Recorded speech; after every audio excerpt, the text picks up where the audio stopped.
Instagram and YouTube, it's Gordon Miller going live at 5:07 actually. So, it's been a while since I did live at 5. I think it's been about 10 days. So, got a couple of requests, and so I'm going to go ahead and take care of those. Also, answer any questions you might have. And I'm also going to open up the painting that I got from Jesse Peak. So, I haven't seen it. It was, one of those things that I liked what Jesse was doing. And Jesse was kind enough to say, hey, I'd love to send you something to hang on your wall. Will you take a look at the painting? I mean, can I send you something? Gave him my address. He sent it.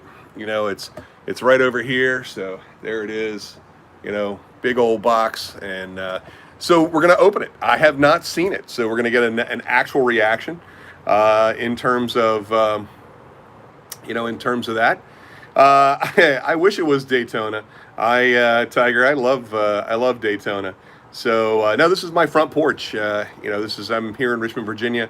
It is about 100 degrees out here. So they're taking odds on how long I'm going to survive out here without passing out. So if you take a look at the actual temp, it's 98. Feels like 105. So, we'll, if I pass out on the air, then, make sure you guys decide, what the, Pori, what's up, brother? How you doing, man? Good to see you. So, text me back, man. So let's see all right.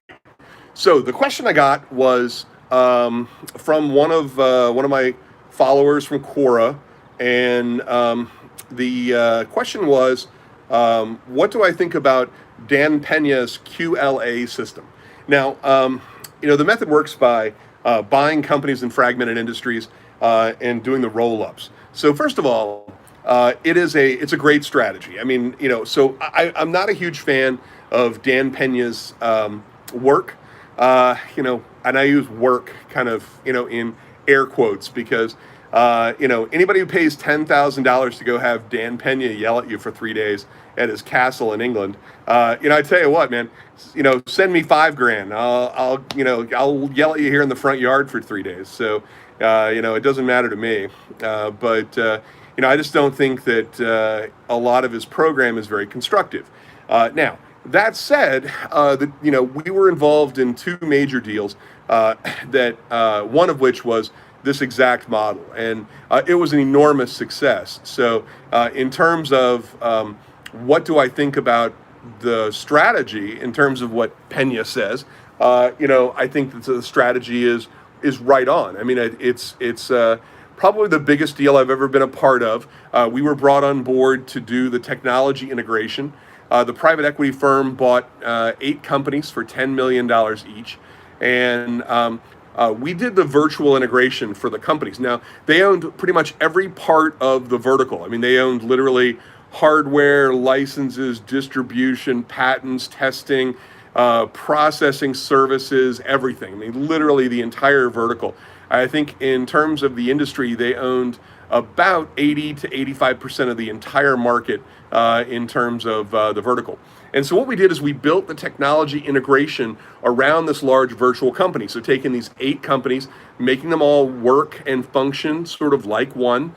But we built the software in a modular way, so that with the idea that they were going to break the companies off, and they didn't know which pieces were going to go where. But it didn't matter if we were going to keep the companies bundled together, they were going to function in an enormously beneficial way that was going to add value. But if in order to break them off, we had segmented the software solution in such a way that they could break off any piece they wanted and bundle it with any other piece, and they would still work together without really impacting what they were doing on the remaining companies, or without having a significant investment by the company who was buying the other companies. So it was a great strategy. And what they did is they took the 8 companies and they began to consolidate the intellectual property in a couple of the companies, primarily in one company. They took the four cash flowing pieces, which were just cash cows. I mean, major revenue, money coming through, things like that. Made enormous profit. Didn't really have any long-term value, but had a lot of cash value.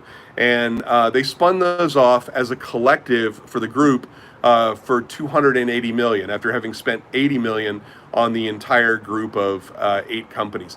And then what they did was they returned the 80 million to the fund. So the fund was made whole. They got return of all their capital, which was great. And then they put the $200 million into the operating budget of the other 4 companies. Then they began to segment the remaining 4 companies into 2 companies and 2 companies, with the idea that the other 2 companies were being built in order to be able to sell.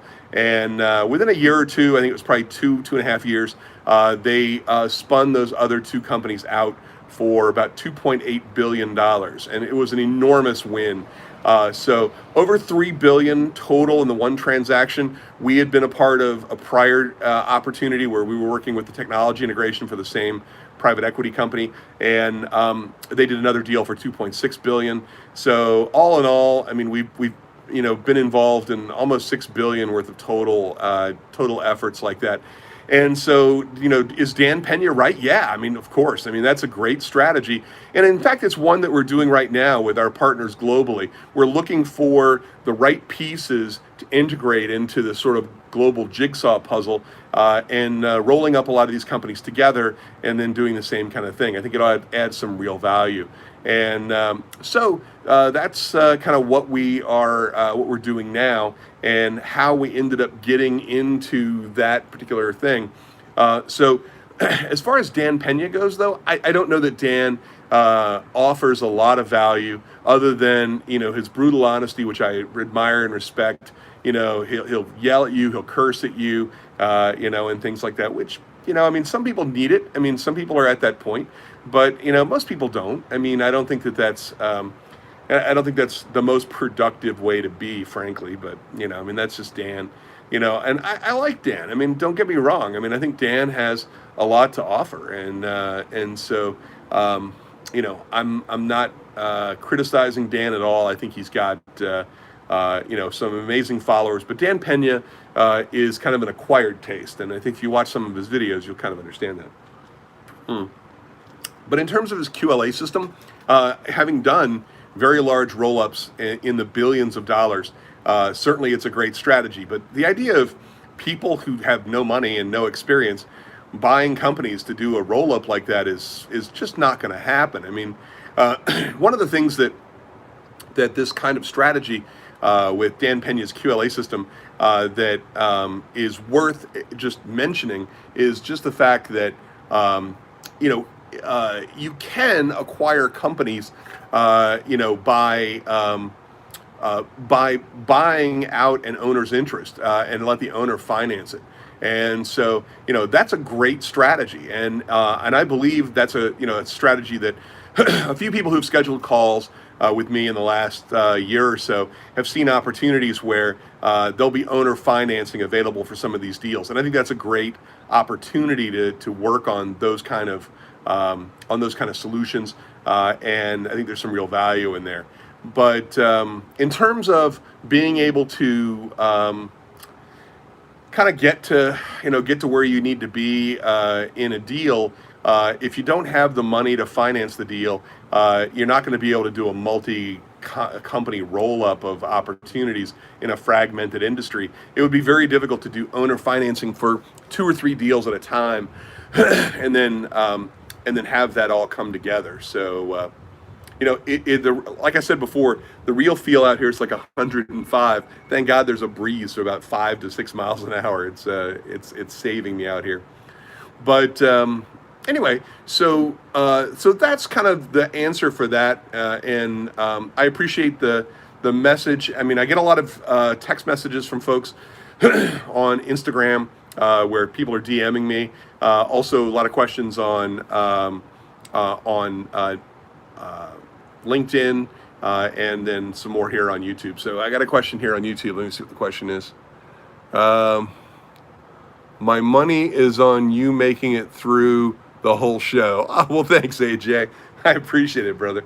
So, hey, I gotta open the box here anyway and see what Jesse Peak sent me. Siddharth,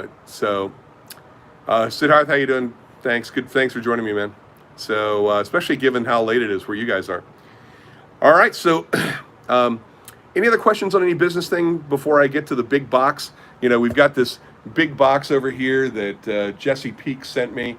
Jesse's been doing various pieces of artwork and things like that. And I've been following it. So still not making it to Tunisia. Well, I'm not going to make it to Tunisia anytime soon. Nobody wants anybody from America anywhere near their country right about now. In fact, the governor has just announced today that it looks like we're going to be shut down, up until January or something. So, who knows? So we'll see how long it lasts. But my phone is continuing to go black here. That's not good. That's not good. Well, hopefully the heat is not killing my iPhone 11 here. Okay, which specific tech skills like programming or design do we need to learn in order to start a tech company? Well, you need them all. I mean, everything from database to design to systems integration to server stuff to everything. It's all important. Hey, Mr. Miller, can you post this live on YouTube today? I missed the part at the beginning. Yeah, Cooper. It takes about 12 to 18 hours or more for YouTube to upload. So I will be uploading it as soon as it's available. So it'll probably be, 12 hours or more before it goes. I don't think I'm going to go the whole time today. I mean, we're at 12 minutes. As hot as it is today, I'll probably go 30 minutes. But I'm going to go ahead and open this box. So let's see what we got here. How do I learn how to build a big company from scratch? Well, the best way to learn how to build a big company from scratch is to follow the example of somebody who's done it and work with them to emulate that success. All right, so here is the painting that Jesse Peak sent me. And Jesse, I don't know if you're on or not, but all right. So, all right.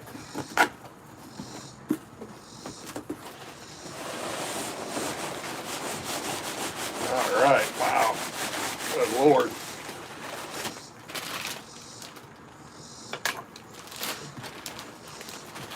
Ah.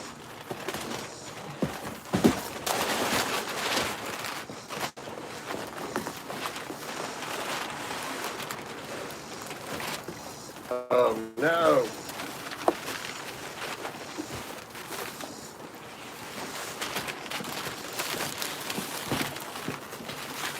Oh no. Ah, crap.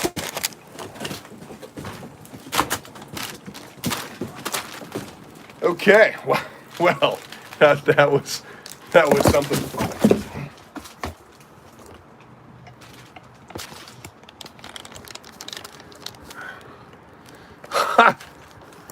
And the box falls over and knocks the tripod over.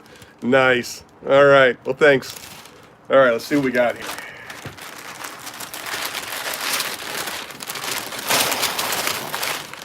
Now I'll be picking up peanuts from now until the cows come home.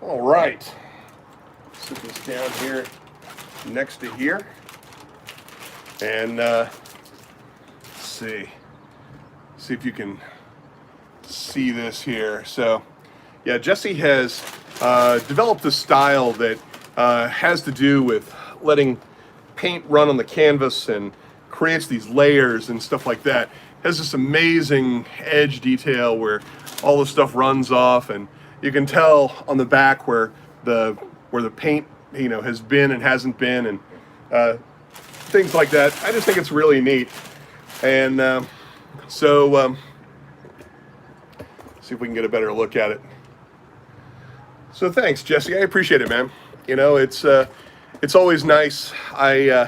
I've collected large canvases for some time. I have two pieces. One that's 4 foot by 4 foot that I really enjoy by Winston Culpepper, who was a modern artist in the 1980s and 90s. And Winston was very prolific and did some amazing, very technical stuff. And I love his work. And unfortunately, Winston passed away, and I got a chance to meet Bill Fisher, and I have one of his pieces, and I also have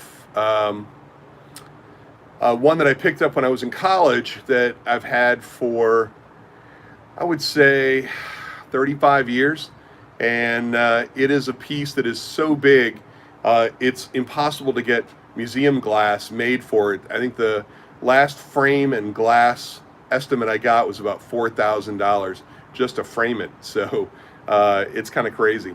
But it was a project that one of the students did. It was 4 foot by I think 16 or 18 feet. And it's enormous and just amazing. I watched him paint it over a period of, I would say, 3 or 4 weeks. And it has maybe 50 layers, but some layers are opaque and some are transparent, some are translucent, and so all these layers built up and built up. I can remember what it was like when I saw the original one, so it was really kind of neat. So I have a bachelor's of fine art and design, my master's is in architecture, and I did my PhD work in human factors engineering. So I happen to love artwork in general. And Jesse, thank you, man. I appreciate that. It was so sweet of you to think of me and create something and send it my way. And bright, bold colors and all kinds of great stuff. I'll find a great place to hang it in the house. It's too big for that section in my wall, I think, above my desk. So I think it's too tall. But I'll certainly find another place for it. But thank you, man. I appreciate it. So it was very sweet of you. I really appreciate. It's one of the great things about all the great people I've met on YouTube and Instagram and Quora and things like that. I get a chance to chat with you guys offline, and I get the chance to try and figure out, what you guys are all about, and in many cases, try to help each of you. I've been so lucky. People have, scheduled calls at gordonmiller.com, and I've got a chance to, talk to you guys about what you are trying to accomplish in your life and your career and things like that. So it's always lots of fun. I really appreciate it. But it's one of the highlights. And in fact, if you go to LinkedIn, you'll see the recommendations and from the actual calls. I mean, I don't edit any of the recommendations. I don't tell them what to say, and I don't. Everybody's like, "Well, here you can approve it or whatever," and I'm like, "No, I don't. It doesn't work that way." I mean, I appreciate you writing a recommendation. I don't want to review it. I don't want to. I have to approve it for it to get posted. But even the ones that are slightly negative, that have something negative to say, I still review, accept those, and people can make up their own mind. So, but thanks. I really appreciate that, Jesse. Again, very much appreciate the thought on the artwork. And it's funny, I didn't know what color the painting was, but I wore my yellow shirt today, which is usually, I'm wearing something black usually, and things like that. So oddly enough, the color happens to match the color detail in the actual painting and stuff like that. So just funny that it would be like that. All right. Out of curiosity, what was the most expensive watch I've ever owned? Well, my wife just joined, so Cooper, I'll not answer that question. No, it's all right. I think my wife knows.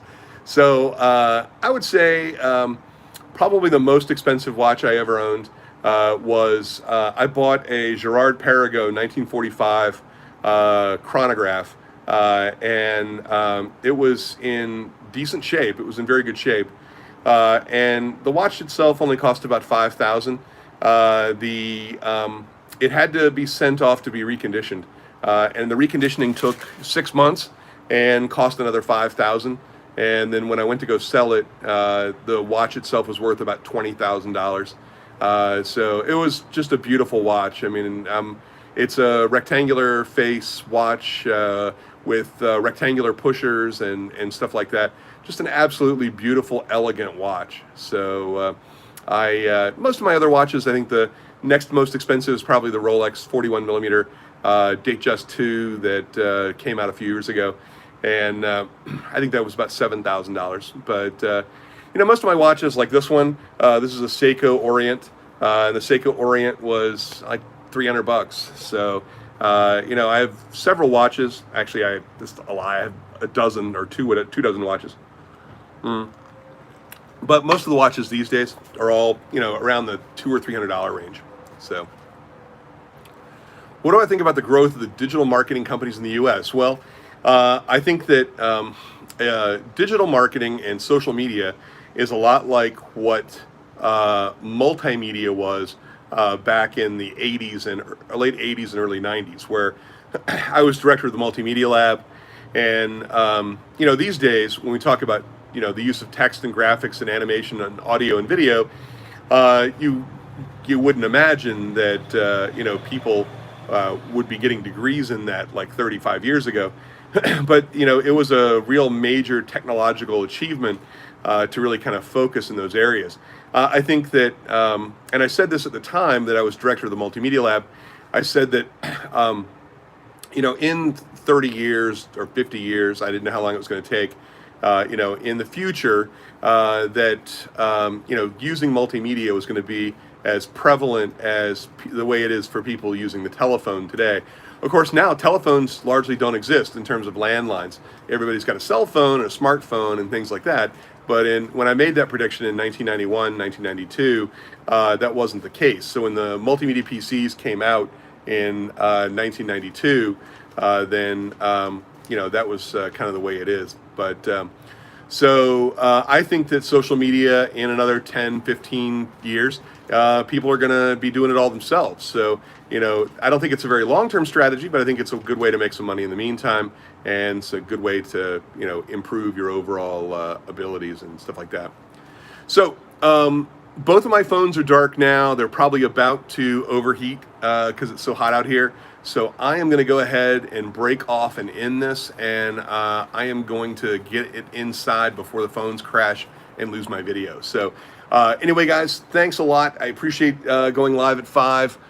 We got about 23 minutes in, and I appreciate it. Hope everybody's doing well. Thanks.